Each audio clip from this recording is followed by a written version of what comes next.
Or scene బాపులేడా పొలం కాడికి వేయండు ఎలాగని వాళ్ళు వచ్చి కాకిలో కొర్రి నా కళ్ళ ఖరాబ్ చేసినావు. కలనా ఆ, పచ్చని చెట్టు కింద వంటి పగటి పూట కలని అంటున్నావురా పిల్లగా. అయినా నీకు రంది అరవ్వా తెచ్చిపెట్టేటోళ్ళు ఉన్నారు కదా. ఆవు ముత్తాయమా, నువ్వు మా అయ్య కోసం వచ్చినావా నన్ను మాట్లాడటానికి వచ్చినావా? చెప్పడా ఊరదప్పోడు ఉన్నాడు. గాడిది పెరిగినట్టు పెరిగింది కానీ బుద్ధి పెరగలేదు. మాట్లాడే రేవే లేదు. మా లక్ష్మణరాజక కడుపులో చెడబుట్టిండు. పోరడు పాడగాను.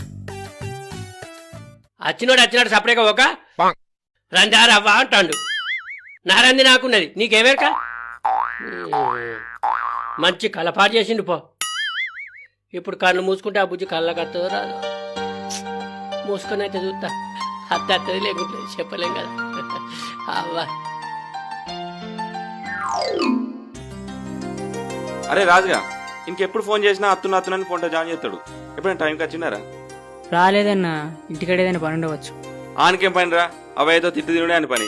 నిజమే అన్నా, నేను మొన్న వాళ్ళ ఇంటి పక్కకున్న రామస్వామి తాతోళ్ళ ఇంటికేనా ఆ సీనియర్ బాబు మనల్ని కూడా తిడతాడు. ఆ సీనిగంతో ఎక్కువ తిరగద్దురు.